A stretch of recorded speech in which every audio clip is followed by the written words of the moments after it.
The material for this video is taken from his famous book Course in General Linguistics in 1916. I am talking about Ferdinand De Saussure, a structural linguist. So let's start by asking why we would be studying De Saussure, a linguistic theorist, in our pursuit of literary theory. When we discard the assumption of humanism, we start out new conception of how literature operates by noting that, first and foremost, literature is made of language.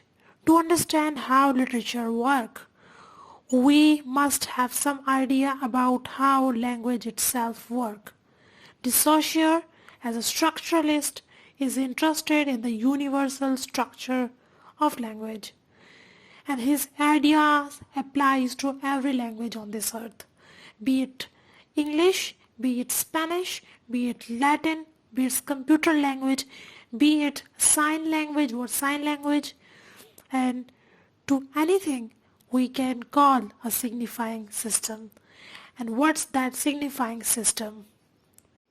Any set of unit rules and rules that create a method of conveying meaning. Any kind of code such as Morse code or a secret code is a signifying system. So are typographical symbols like road and traffic signs and referees' hand signal in the football match. So a signifying system is regardless of how many elements it has, how simple or complex it may be, operates according to a signifying system, operates according to one of the fundamental principles of any language, according to De Saussure, and that is the association of a word with an idea or thing. In humanist theory, which I have covered from Plato to Matthew Arnold, the link is given in the description, the whole playlist. So in humanist theory, language is a transparent medium for naming things. Words perform the simple act of representing things, and various kinds of humanist linguistic theory have discussed that how any particular thing get associated with its words in a specific language. De Saussure and the structuralist linguistics complicates this view. The humanist view is that the words are linked to the things their name is useful. Saussure says because it gets across the idea that the basic linguistic unit has two parts. Which one are these? I will discuss that later. Beyond that, however, structuralist linguistic abandons the humanist understanding that words get their meaning from the thing they represent. In linguistic unit, of which Saussure talks about, a linguistic unit or sign consists of two parts, and Saussure names them a concept and a sound image. What is that sound image? Sound image is not the same as the physical sound, like what your mouth make or your ears hear, but it is rather a philosophical imprint of the sound, the impression it makes. Think of talking to yourself in your head and you don't make a sound, but you have an internal expression of what you are saying. So the linguistic sign or the linguistic unit is made of the union of a concept and a sound image. The union is very close, as one part will pretty much intensely predict the other. Saussure's example is the concept of tree and various words for tree in different languages. When you are a speaker of a certain language, the sound image for tree in that language will automatically predict the concept tree. The meaning of any sign is found in association created between the sound image and the concept. The sound re. Re in English means that a thing with branches, roots and shoots and leaves, etc. So meaning can and do vary widely, but only those meaning which a community or culture agrees upon will appear to name reality. So linguistic sign is not commonly referred to as a combination of signifier and signified. The sound image is a signifier and the concept is the signified. You can think also a word you use as a signifier and the word represent as a signified. So you can also use the word sign and referent. The sign is the union of a signifier and signified, and there are two main characteristics. First is that the bond between the signifier and the signified is arbitrary. There is nothing in either the word or the thing that makes the two go together. No natural, no inherent, no logical relation between a particular sound image or concept. You can say there is no other relationship between a signifier and a signified.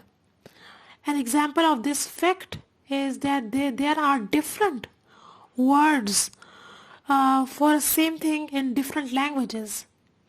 Like dog is dog in English, Hund in German, chain in French, Perot in Spanish. If there was something inherent in a dog that generated the word that represented it, the word for dog would be more or less the same in all languages.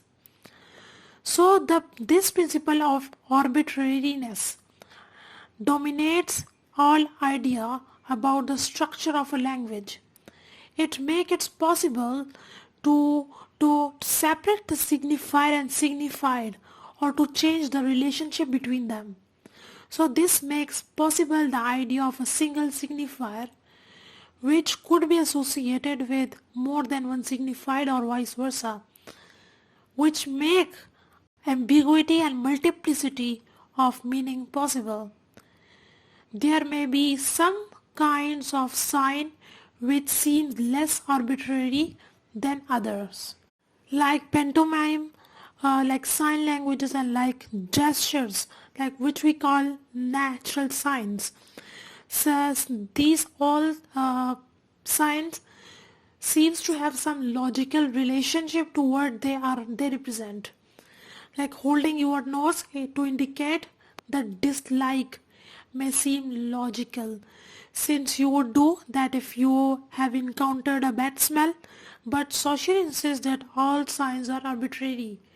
The gesture of holding your nose only has meaning because a community has agreed on what it signifies, not because it has some universal or inherent meaning.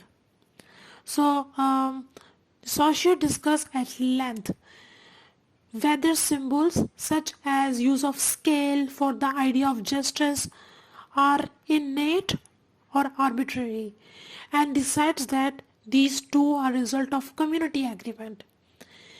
He also dismisses onomatopoeias, like the words that sound like they means like pop and buzz, are still conventional, agreed upon approximations of certain sounds.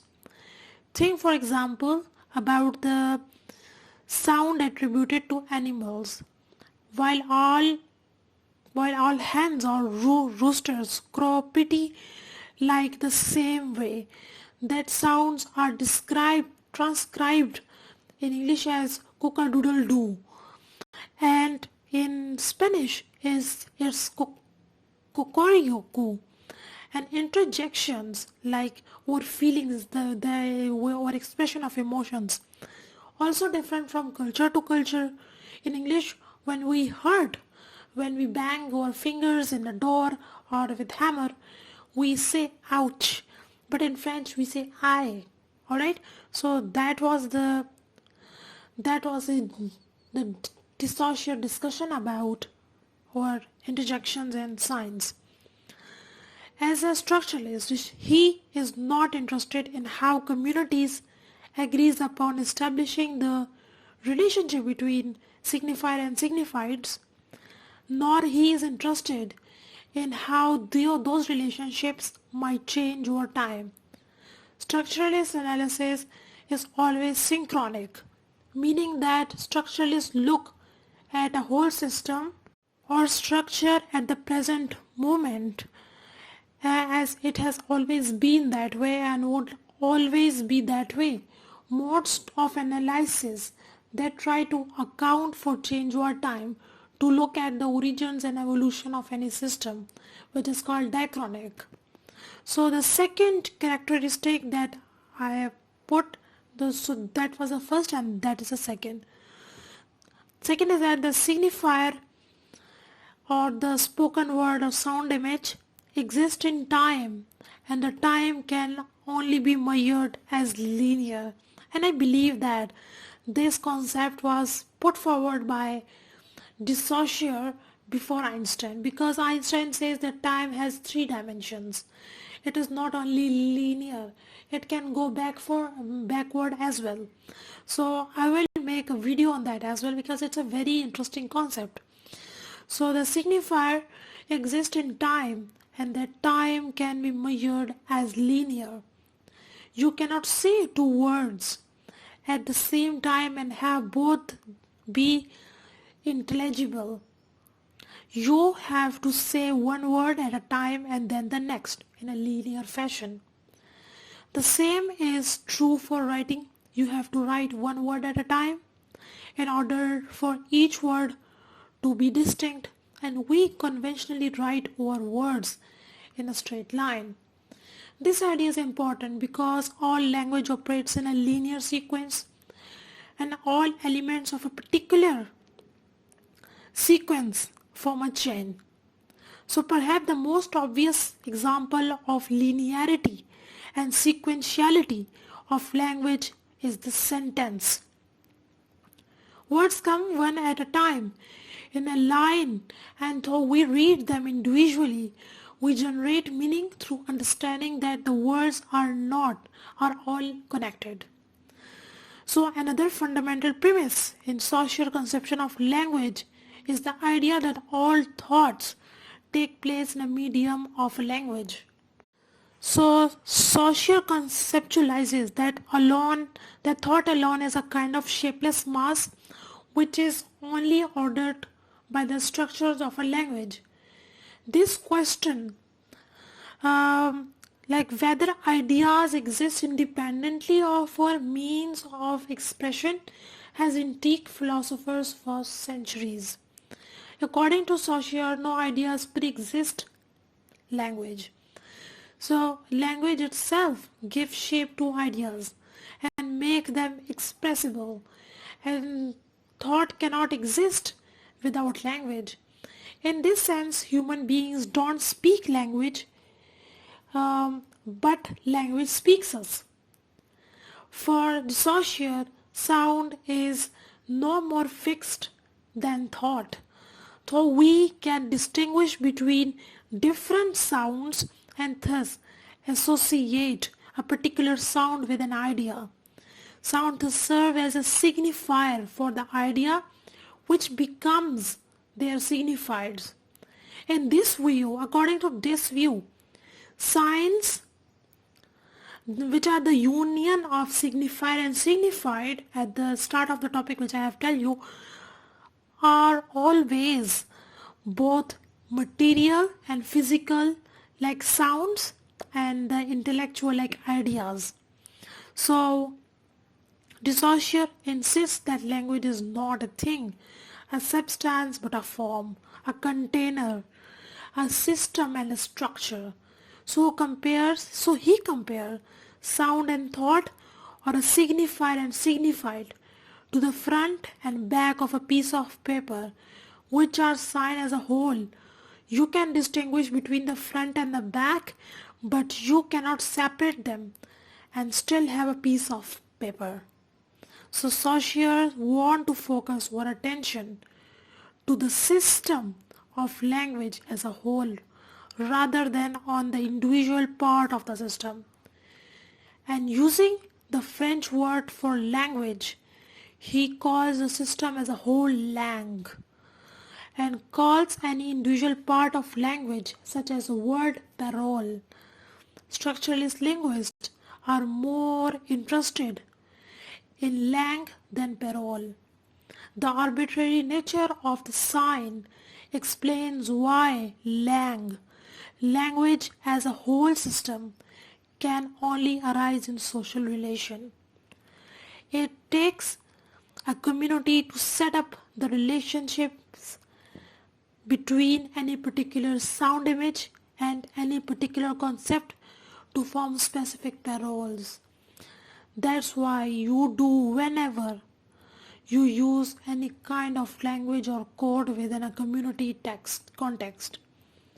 So an individual cannot say that a signified and signified combination means, or rather you can make up your own private code or language, but you cannot use it to communicate with anyone unless someone else agrees on that signifier. Go with that what signifies. As a structuralist, Saussure is not interested in how communities make agreements about association of signifiers and signifieds. Other theorists of language of 18th century philosopher Jean-Jacques Rousseau focus on how these agreements come out. We generally use the term meaning to talk about how a signifier and signified come together. De Saussure bypass this term in order to distinguish between two ways in which we call meaning occurs. The connection established between any particular signifiers and its signified he calls signification. Signification exists on the level or of individual parole. Meaning is also produced within a structure as a whole at the level of langue. Structuralist De Saussure calls this value, which value is the relation between sign within an entire signifying system. As Saussure describes, language is a system of interdependent terms in which the value of each term results solely from the simultaneous presence of the others. De Saussure is saying that value comes from the fact that one particular term or unit is surrounded by all other terms or unit of a system. How does this happen? A good example might be money. A dollar bill is a signifier, but of what? A piece of paper is supposed to be the equivalent of $1 worth of gold. But that hasn't been true since sometimes in the 19th century. But we all agree that a green bill is worth $1, just as we agree that a sound image tree signifies the thing that has roots, bark and leaves and shoots. How is the bill worth $1? In Saussure's term, how does the dollar bill has value? Value can't be determined in isolation. A dollar bill does not have any worth unless it's a part of a system of exchange. A dollar bill can be exchanged in two ways. First way is you can trade it for something else that costs $1, like a cup of coffee or a croissant or anything. Or the second is you can trade it for something else which is worth $1, like 4 quarters of a dollar or 10 dimes. In either case, the bill has value. In Saussure's term, only because it has a relationship to other elements in the system. So the most important relation between signifier in a system is the relation that creates value, is the idea of difference. So it's an important concept. It's a tough and important concept, the difference, and that's coming here. According to Saussure, one signifier in a system has value because it is not any of the other signifiers in the system. This is a tough but an important concept, and it's an important concept here in structuralism and post-structuralism. So note that Saussure's distinction between signification and value. Signification is a positive relationship where a signifier is connected to one specific signified. Alright, so signification is a positive relationship where signifier is connected to one specific signified. And this is the way we usually think about a language work, like how a language works, where a word designates a thing, or in Saussure's term, a sound image designates a concept. In a relation of signification, meanings occur because one thing, like signifiers, is linked to another thing which is signified in a binary pair. Value, by contrast, is a negative relation, or opposite to signification. We know that one signifier is because it is not any other signifier in the system. The word cat has signification when it is connected to its signified, the animal that meows. The word cat has value because it is not the word hat, bat or cut or cap. You might think also that the letters of alphabet in that concept. The sound t, the sound of t, made with the tip of tongue against the teeth, is represented in English with the symbol T.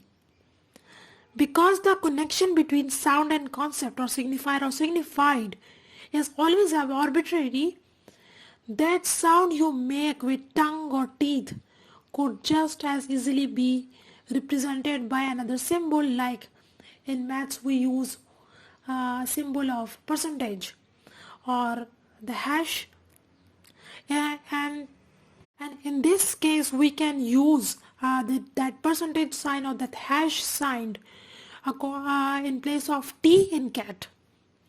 So connecting the sound with the symbol is signification. The sound of T always has value because it is not the sound B ya K and any other sound. It wouldn't matter which sound went with which symbol, as long as you could tell the difference between the sound and between the symbols, as long as T was different from K or B. Another example that might be a digital language recognized by computer, and it's an easy example. We use two operations in that. One is switch on and one is switch off. We use in binary system 0 and 1 for it. 0 is 0 because it is not 1. When 1 is 1 because it is not 0. So that is the idea of value. I hope that is clear to you now. In the course in General Linguistics, De Saussure explains further how the structure of signifying systems operates. Anything in a system is based on the relation that can occur between the units of a system, whether positive or negative, relation of signification or of value. There are also two ways or pattern in which units form relationships with within a system. One is syntagmatic and other is associative relationship, which is also called paradigmatic, I think. Syntagmatic relations are linear relation in spoken or written language. Words come out one by one in one-dimensional linear form, like a sentence. The word that come there then form a kind of chain in which one unit is linked to the next because they are in an order in a line. An example of this is in the fact that in English, word order govern meaning, like the cat sat on the mat means something different from the mat sat on a cat. So because of the word order structure meaning. What is the word order? The word order is the position of a word in a chain of syntagmatic relationship. You can also see that the value in the operation in a sentence cat, mat and sat are different words. So I hope the concept of syntagmatic relation is clear to you. English word order has a particular structure like subject, verb or object. In German, it might be a little different. In French, it is a little different as well. But in Latin, word order doesn't matter, since the meaning of the word is determined not by its place in the linear chain of a sentence, but its case, which is nominative or something else. So combination or relation formed by position within a linear chain, like where a word is in the chain or a sentence, are called syntagms. Example of syntagms are any phrase or sentence that make a linear relation between two or more units, like underachiever, by the way, lend me your ears, when is the course of human events, like these. The term within a syntagm acquire value only because they stand in thing, because they stand in opposition to anything before and after them. Each term is something because it is not something else in the sequence. So syntagmatic relationship are most crucial in spoken or written language and discourse, where the idea of time, linearity and syntactical meanings are intertwined. There are other kinds of relations, however, that exist outside of discourse, sign are stored in our memory, like and not in syntagmatic linear chains but in associative groupings. The word education, for example, might get linked in our mind with other words like and in ION, like TION, and like relation, association and deification and deification. So you might store the word education with a word like evoke an like a word that evoke experience you had, education, teacher, textbook, homework and tuition. Or you may store words in what look like some completely random set of linkage, but which makes sense to you, education, baseball, James Bond movie or something else. So associative relations are only in your head. You are not in the structure of a language itself. So in any system, or in any system outside in our mind. So syntagmatic relations are the product of structure in which they exist. Syntagmatic relations are important because they allow neologism to rise. And what is these neologism? Neologism is the formation of new words. So syntagmatic relations are the product of structure in which they exist. So syntagmatic relationships are important because they allow neologism to rise and be recognized and accepted in the linguistic community, such as a trend in verbing nouns.